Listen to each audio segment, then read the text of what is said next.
Freedom of speech has continued to deteriorate alarmingly under the presidency of Muhammadu Buhari as the government continued to crack down harshly on dissents and critics.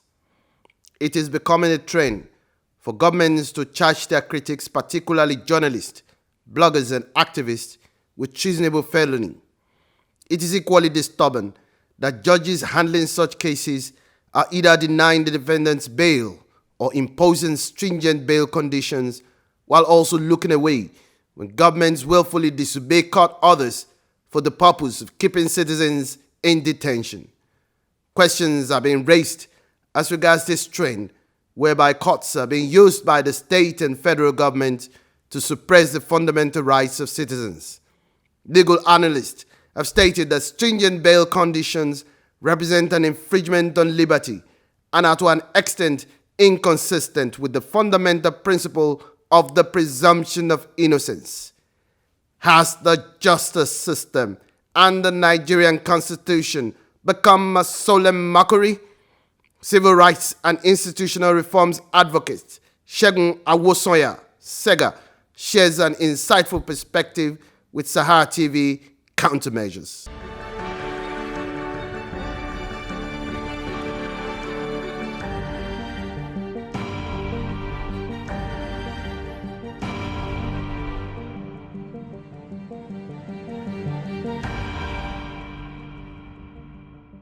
Let me start with the statement by the spokesman of the ruling party, Malam Lanre Isa Onilu. He said that it is a sad fact that Nigeria is becoming a one-party state. He mentioned the fact that Nigeria deserves a strong, vibrant opposition to play its conventional role in the polity to deepen democracy. Sadly, Nigeria is becoming a one-party state. The supposed main opposition party, the PDP, has become a joke, irresponsible and rudderless.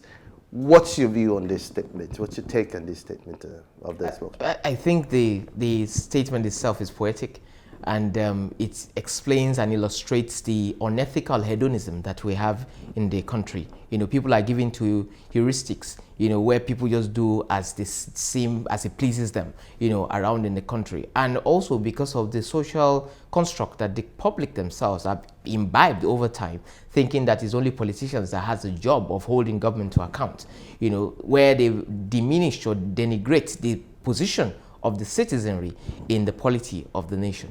As we are citizens, we have the highest office in the land, and we have the right to hold our government to account, whether we be in a political party or not.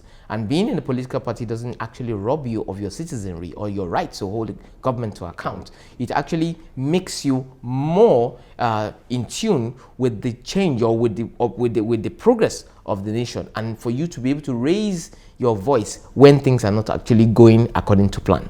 Of course, we look at our situation right now. There is no plan.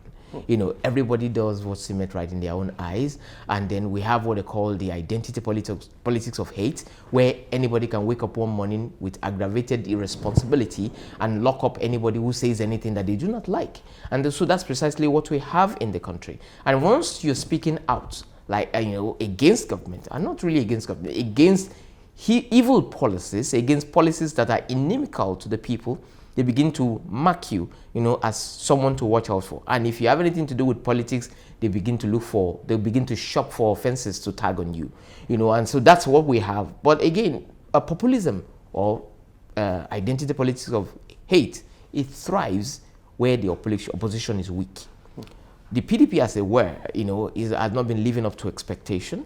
You know, not just to be an opposition or to act or play the role of opposition politics, you know, because opposition politics is a game of the APC, as it were. They are a protest party, you know, who cannot actually deliver. They are, you know, hypocritical party, you know, that actually says things they cannot do themselves. You know, as you can see now, they've come into power and they've done worse than they've criticized. So based on that, we can actually say that the PDP is not playing its role as an alternative party.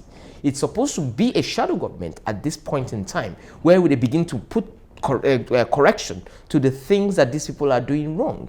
They are supposed to actually be the succor of the people. They are supposed to be doing or playing the role that we are playing now in society. They're supposed to be giving option to the people, because nothing stops the political party from saying, government is not doing this, we will do this.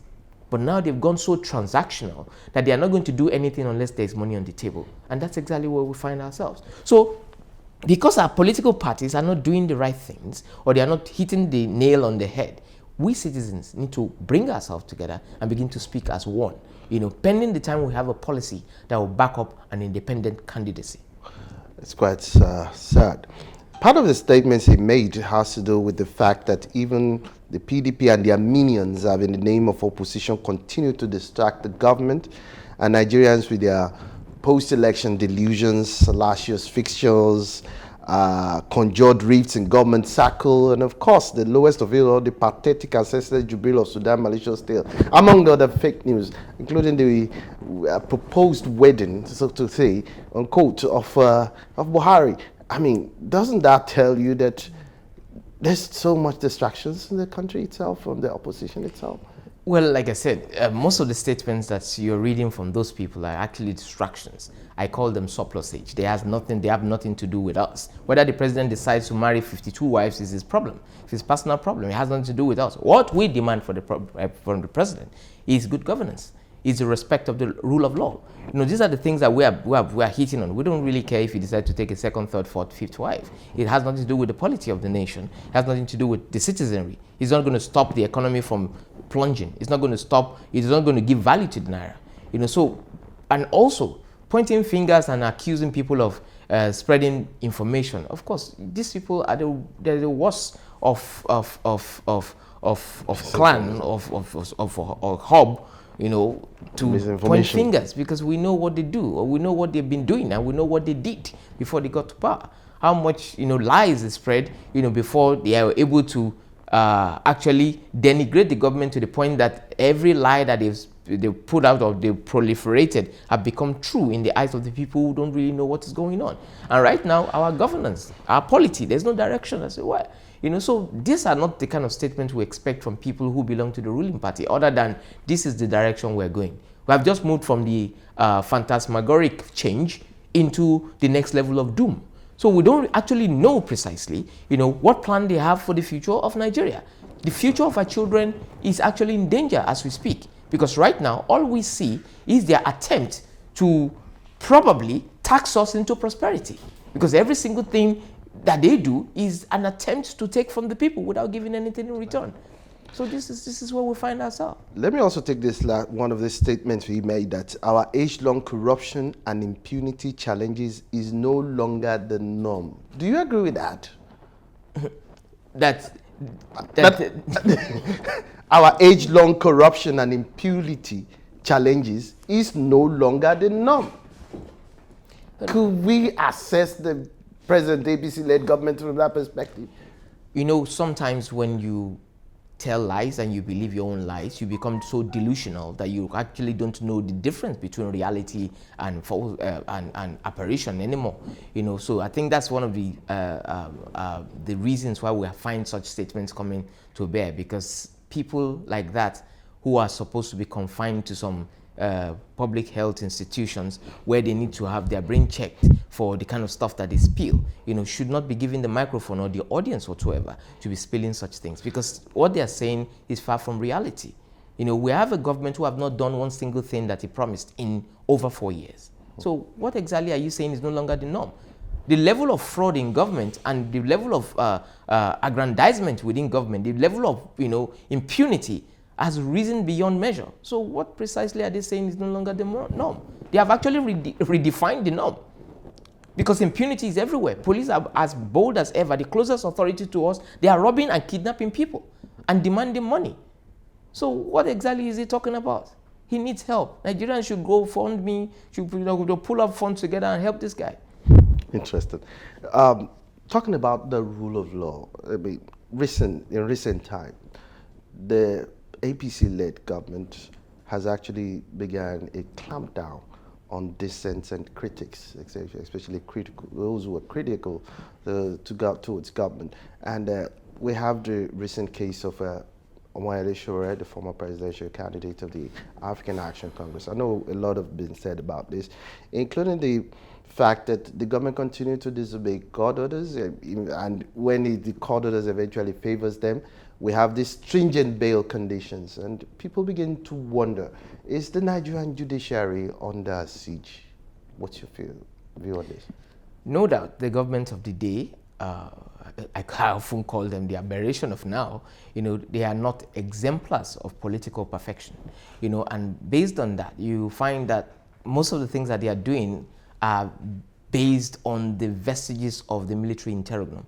Every single thing that they've been doing has nothing to do with democracy.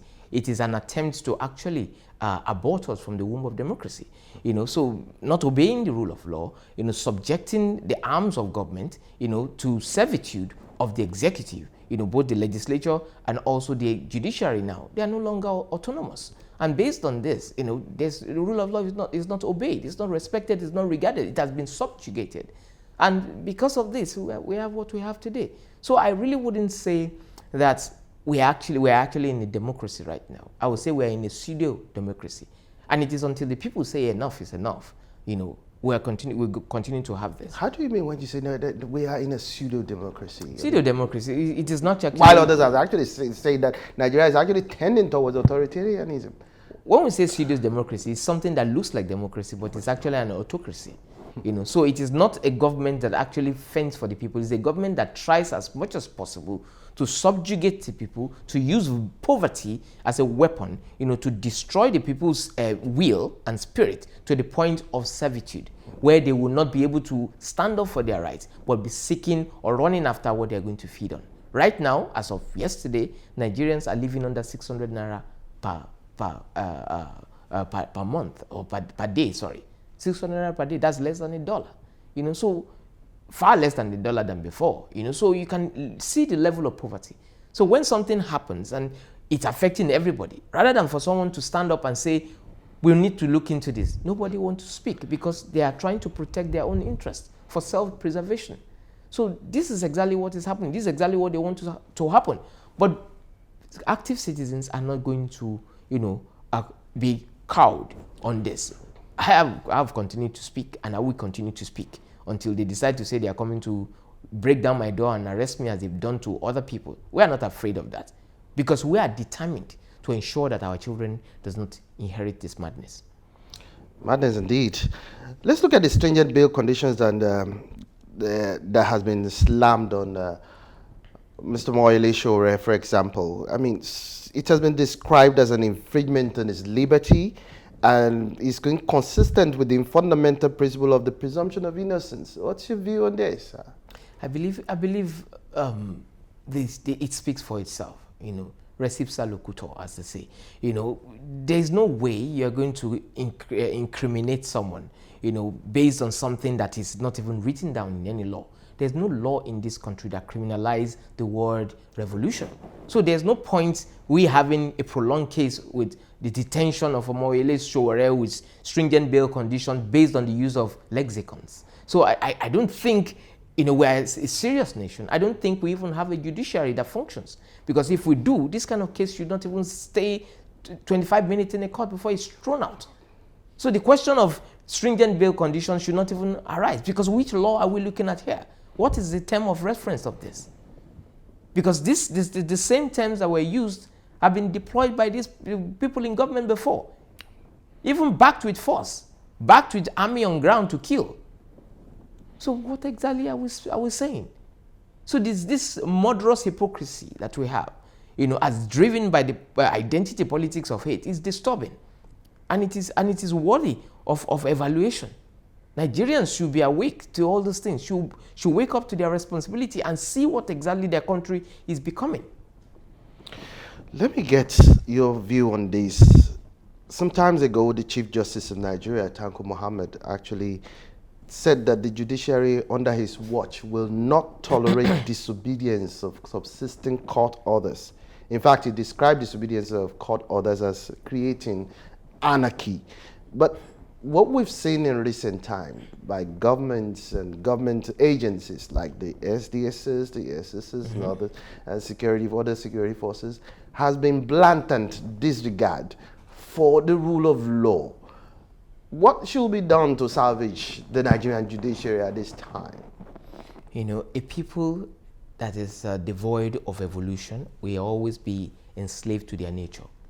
And based on that statement, you can see that I cannot take seriously the words of a man who drives a plane with technicalities.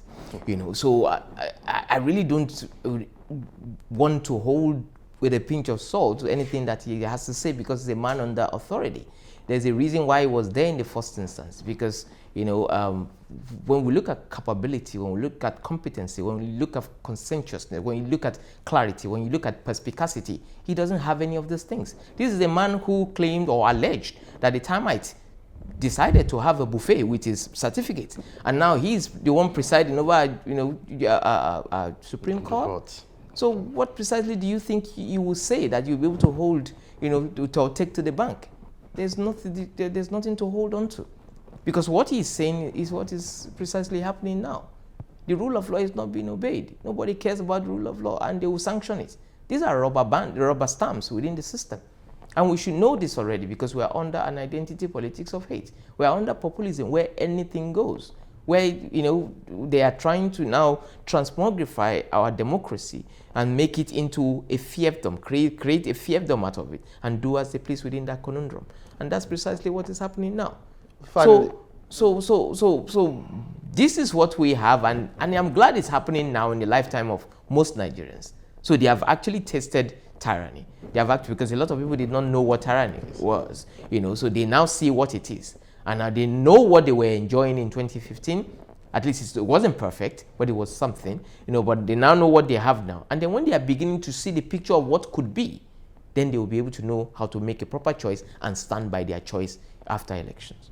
So do you see Nigerians actually having to, endure these for the next 4 years? Are we seeing the system being pushed out of its content? 4 years, no one can say if all this, the madness will last for 4 years. And also, one thing I know about populism is we often assume that this thing is going to end quickly based on their mishaps and all. But oftentimes, people tend to like the devil they know. You understand? So we need to continue. The job of the citizenry, or active citizenry, as it were, is to continue to enlighten the public, is to continue to let the public understand what can be, as against what they are going through. Nobody should be conditioned to change. And the thing is, enlightenment cannot be forced. And also, he cannot emancipate people from slavery. They have to do it themselves. So what we need to do is to raise the bar on advocacy, raise the bar on engagement, on let people understand what is at stake, and then find common grounds. And what are the common grounds? We should begin to ask ourselves questions. What kind of legacy are we leaving behind for our children? Are we planting trees, or are we running up and down for low-hanging fruits? Low-hanging fruit is what led us to corruption. It's what got us to this point, where the worst of us are ruling us. It is what plunged our democracy into a kakistocracy. So based on this, we need to begin to counsel ourselves. We need to begin to reason together. We need to begin to unite our forces and tell ourselves the truth. Nigeria is great. Nigeria can be greater.